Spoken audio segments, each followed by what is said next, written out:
Assalamualaikum warahmatullahi wabarakatuh. Perkenalkan, nama saya Azila Putri Alna dengan NIM 230260028. Pada kali ini saya akan mempresentasikan bagaimana kebudayaan Minangkabau. Yang pertama, yaitu bahasa Minangkabau. Bahasa Minangkabau adalah suatu bahasa Austronesia atau yang disebut bahasa Minangkabau yang dituturkan oleh suku Minangkabau untuk berkomunikasi sehari-hari. Melalui diaspora masyarakat bersuku Minangkabau, bahasa ini juga dituturkan oleh wilayah lainnya, yaitu di Sumatera Tengah, Jambi, Bengkulu, sebagian Aceh, sebagian Riau, dan lain-lainnya. Untuk dialeknya terdapat 6, yaitu dialek Pasaman, Agam, 50 kata, dan dialek Kota Baru, dialek Pancung Sosial, dan dialek Kamang. Sistem teknologi dan alat produksi.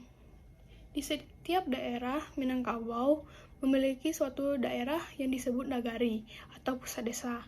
Lalu ada tarata yang disebut dengan hutan atau ladang, dan rumah adat. Rumah adat ini adalah rumah gadang, yaitu rumah panggung. Lalu di setiap daerah terdapat surau untuk masyarakat menimba ilmu dan sebagai tempat pelaksanaan acara atau hari penting Islam, dan juga untuk tempat beribadah. Lalu untuk hasil kerajinan yang berasal dari Minangkabau, yaitu ada sulaman, bordiran, kerajinan dan cindera mata, lalu tenunan pandai singke, dan tenun silungkang, dan lalu ada kerajinan perak dan songket koto gadang. Lalu untuk produksi, masyarakat Minangkabau memakai miu untuk menyaring padi yang sudah siap dipanen. Lalu di dekat daerah yang memiliki sungai, masyarakat biasanya menggunakan dan memanfaatkan sungai tersebut untuk memenuhi kebutuhan mereka, mulai dari mencuci dan lain-lainnya.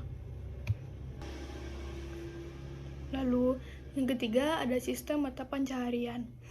Sistem mata pencaharian orang-orang Minangkabau yaitu ada yang bercocok tanam, bersawah, menanam sayur mayur, lalu ada yang bekerja sebagai nelayan, dan yang paling utama adalah berdagang.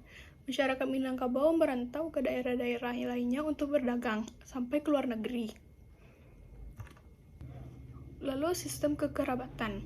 Secara garis besar, Indonesia mengenal 3 bentuk sistem kekerabatan, yaitu matrilineal, patrilineal, dan bilateral. Dalam sistem kekerabatan, Minangkabau mempergunakan sistem matrilineal yang sebagai sistem kekerabatannya di mana pembentukan garis keturunan diatur oleh atau menurut garis perempuan.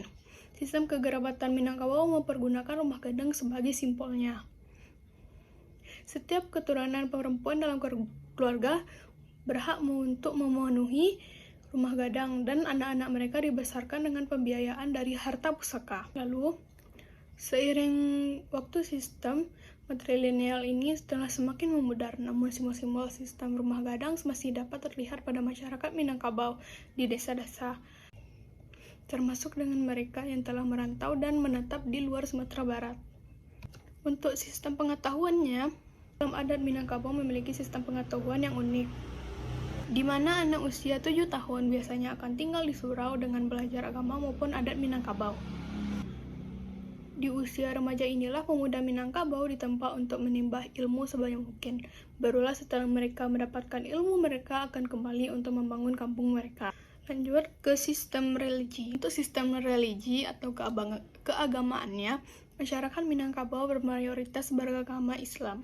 Oleh sebab itu, masyarakat sangat menjunjung tinggi agama Islam. Masyarakat yang tinggal di Minangkabau termasuk menganut agama Islam dengan taat. Semua tatanan kehidupan masyarakat banyak dipengaruhi dan berdasarkan agama Islam. Dalam kegiatan keagamaan, pelajaran agama dan kegiatan belajar mengajar dilakukan oleh syekh atau kiai. Contoh tradisi dan upacara Islam di Minang yaitu salawat dulang, makan bejambah, mandi balimau, dan tabui pariaman. Kesenian Minangkabau. Di Minangkabau tersendiri mempunyai kesenian yang sangat banyak, yaitu ada kesenian randai, lalu ada teater rakyat yang meliputi pencaksilat, musik, tarian, dan drama. Lalu ada Salung Jodendang, Talempong, Tari Piring, Tari Payung, dan Pidato Adat dan Pencak Silat. Oke, inilah yang terakhir daftar pustakanya. Oke, sekian, terima kasih. Apabila ada pengucapan yang salah, mohon dimaafkan.